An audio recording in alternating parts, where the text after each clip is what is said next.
جن لوگوں کو قرآن کی بات سمجھ آتی ہے ان لوگوں کو سورہ فاتحہ میں اپنا قومی ترانہ نظر آتا ہے۔ کیا آپ نے کبھی غور کیا ہے کہ ہم صبح میں جب اپنی اسمبلی قائم کرتے ہیں تو آغاز ہم اپنے قومی ترانے سے کرتے ہیں، دعا کرتے ہیں کہ ہماری پاک سرزمین شر سے محفوظ رہے۔ ہم اپنی صلات کا آغاز اپنے قومی ترانے سے کرتے ہیں۔ وہ ریاست جو اللہ کے قانون کے مطابق قائم کی جائے گی، سورہ فاتحہ اس ریاست کا قومی ترانہ ہے۔ اس ریاست میں صرف اللہ کی بادشاہی ہوگی، صرف اور صرف اللہ مالک کل ہوں گے، نہ کوئی انسان دوسرے کا مالک، نہ ہی کوئی انسان کسی دوسرے کا غلام ہوگا۔ اللہ نے کسی کو یہ حق دیا ہی نہیں کہ وہ کسی دوسرے انسان کو اپنا محکوم یا غلام یا عبد بنائے۔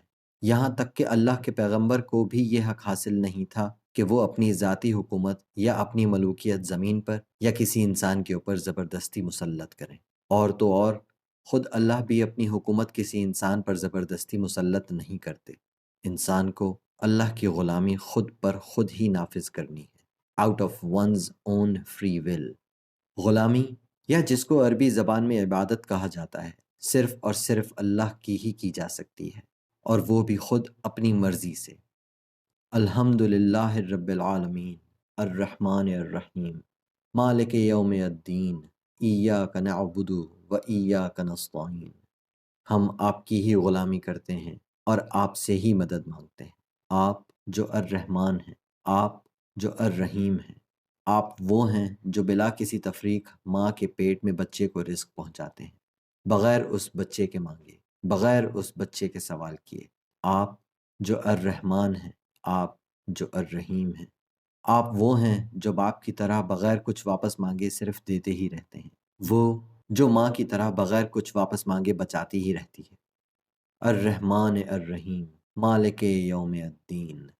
بڑا ظلم کیا جس نے مہر لگا دی یوم الدین پر کہ یہ صرف قیامت کا دن ہے، یا روز حساب، یا روز آخرت۔ کیا وہ جس نے یہ ساری کائنات تخلیق کی ہے وہ صرف آخرت کے دن کا مالک ہے؟ کیسے؟ یہ یاد رکھنا بھی ضروری ہے کہ ہم مالک یوم الآخرت تو نہیں کہہ رہے، ہم کتاب سے پڑھ رہے ہیں کہ لکھا ہے مالک یوم الدین، دین کے یوم کا مالک۔ یوم عربی زبان میں صرف دن نہیں ہوتا۔ یوم کا بنیادی مطلب ہے پیریڈ آف ٹائم، این ایرا۔ اردو میں ہم اسے ایک مخصوص وقت یا ایک دور کہہ سکتے ہیں۔ مالک یوم الدین، دین کے یوم کا مالک۔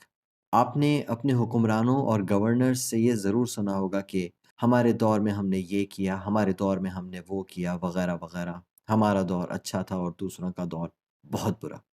اس سے پہلے کہ آگے بڑھوں، غور طلب بات ہے کہ ہم نے اپنے اوپر خود ہی انسانوں کی حکومت بٹھائی ہوئی ہے اور خود اپنے ہاتھوں سے چن چن کر بادشاہوں کو بٹھاتے ہیں۔ مگر ہم جب اللہ کو بادشاہ بنائیں گے تو ہم کہیں گے کہ آپ ہیں مالک اس یوم کے، اس دور کے جس میں آپ کا دین نافذ العمل ہے۔ یہ دین کیا ہوتا ہے؟ سب سے پہلے تو یہ سمجھ لیں کہ دین اور مذہب دو بالکل مختلف چیزیں ہیں۔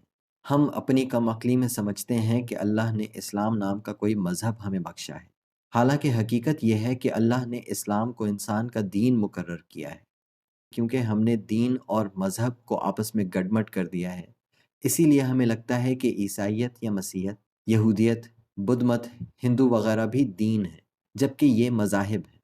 عربی زبان میں دین کا مطلب ہے system of governance, system of management یا انتظامیہ کا نظام۔ دینار کا مطلب ہے کسی مدینہ کی کرنسی۔ مدینہ کا مطلب ہے وہ جگہ جہاں کوئی گورننس یا سول مینجمنٹ سسٹم نافذ العمل ہو۔ مہندس مدنی کا مطلب ہے سول انجینئر۔ مقابل مدنی کا مطلب ہے سول کانٹریکٹر۔ ایک دین وہ ہے جو ہمیں اللہ کی کتاب سے ملتا ہے، لیکن ہم نے بھی اپنے کچھ دین انوینٹ کیے رکھے ہیں۔ Democracy, dictatorship, socialism, communism, secularism, capitalism وغیرہ وغیرہ۔ یہ سارے دین مختلف سسٹمز آف اسٹیٹ مینجمنٹ یا سلطنت کے بنیادی میکانزمز کو پیش کرتے ہیں۔ کہنے کو تو سب کے اچھے برے اثرات ہیں، مگر کیا یہی کافی نہیں سمجھنے کے لیے کہ ان تمام سسٹمز میں سے کوئی بھی غربت مٹانے میں کامیاب نہیں ہو سکا؟ ان تمام سسٹمز میں غریب کو زیادہ جیل ہوتی ہے اور امیر شخص بیل کروا کر کہیں گھومنے یا علاج کروانے نکل جاتا ہے۔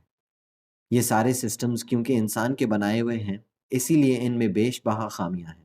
یہ خامیاں وقت کے ساتھ صحیح نہیں ہوتی بلکہ اور گہری ہو جاتی ہیں۔ ان سسٹمز میں رہتے ہوئے غریب صرف غریب تر اور امیر صرف امیر تر ہوتا جاتا ہے۔ ان سسٹمز میں آپ کے امیر بننے کے لیے ضروری ہوتا ہے کہ دوسرے 100 لوگ غریب رہیں۔ اللہ اپنی کتاب میں اپنے پیغمبر کے ذریعے ایک شاندار دین کو بیان کروا رہے ہیں۔ اللہ کا دین، اللہ کا قانون انسان پر، اس کے ذریعے معاشرے پر اور ریاست پر۔ اس دین میں کوئی مالک نہیں سوائے اس کے جو الرحمن ہے۔ اس دین میں سب برابر ہیں، سب بھائی بھائی ہیں، سب کا برابر حصہ ہے۔ اس دین میں صرف اللہ مالک ہے۔ کیا وہ سسٹم جو اس رحمان اور رحیم ذات نے بیان کروایا ہے ویسا ہی نہیں ہوگا جیسا وہ خود ہیں؟ یا پھر کیا اللہ یوں کریں گے کہ وہ ہمیں تو بتائیں کہ میں رحمان اور رحیم ہوں، لیکن میرا قانون نہ کسی کو رحمانیت دے سکے گا، نہ کسی کو رحیم کی طرح دیکھ سکے گا؟ کیا آپ کے خیال میں اللہ ایسی ناانصافی کر سکتے ہیں؟ نہیں، ہرگز نہیں۔ یہ ناانصافی ہم خود اپنے ساتھ کرتے ہیں جب ہم یوم الدین کو، قیامت کا دن تصور کر کے چپ کر کے سائیڈ میں بیٹھ جاتے ہیں اور انتظار کرتے ہیں قیامت کا۔ لیکن ہم بڑی شان سے الفاظ ادا کرتے ہیں کہ صرف آپ کی ہی ہم غلامی کرتے ہیں اور صرف آپ سے ہی ہم مدد مانگتے ہیں۔ لیکن کیا ہم واقعی اللہ کی غلامی کرتے ہیں؟ نہیں، ہم غلامی کرتے ہیں اپنے ڈر اور انسیکیورٹیز کی، ہم غلامی کرتے ہیں اپنے کلچر کی، ہم غلامی کرتے ہیں اپنے بڑوں کے بتائے ہوئے ٹریڈیشنز کی، ہم غلامی کرتے ہیں اپنے اسکالرز کی، اپنے خود ساختہ اماموں کی، ان لوگوں کے خیالات کی جن سے ہم کبھی ملے بھی نہیں۔ الغرض ہم ہر چیز کی غلامی کرتے ہیں سوائے اللہ کے۔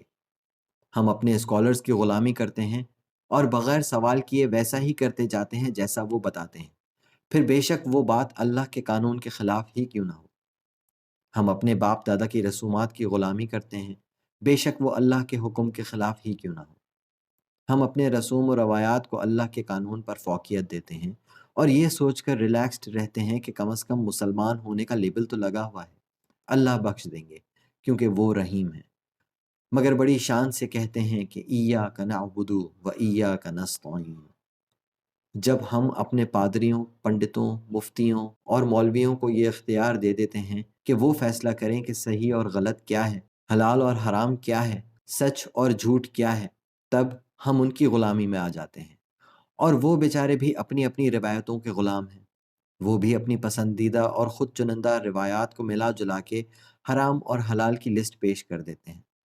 کسی چیز کو حرام یا حلال قرار دینے کا اختیار تو اللہ نے اپنے نبی تک کو نہیں دیا، تو پھر جب ہم اپنے اسکالرز اور مفتیوں کو یہ اختیار دے دیتے ہیں تو کس کی اجازت سے؟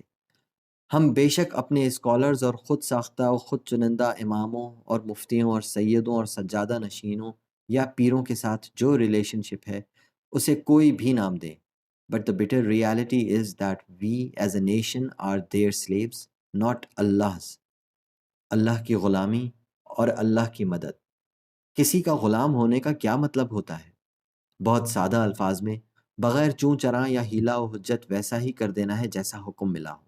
تو سوچئے کہ کیا آپ اللہ کے غلام ہیں یا صرف لپ سروس کر رہے ہیں؟ بہت منصفانہ نظر اپنے اوپر ڈالیے، آپ سمجھ جائیں گے کہ ہم بحیثیت قوم کس کے غلام ہیں؟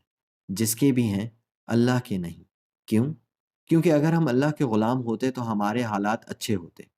اللہ اپنے غلاموں کو نوازنے میں کوئی کمی نہیں رکھتے، مگر شرط یہ ہے کہ غلامی صرف اللہ کی ہو۔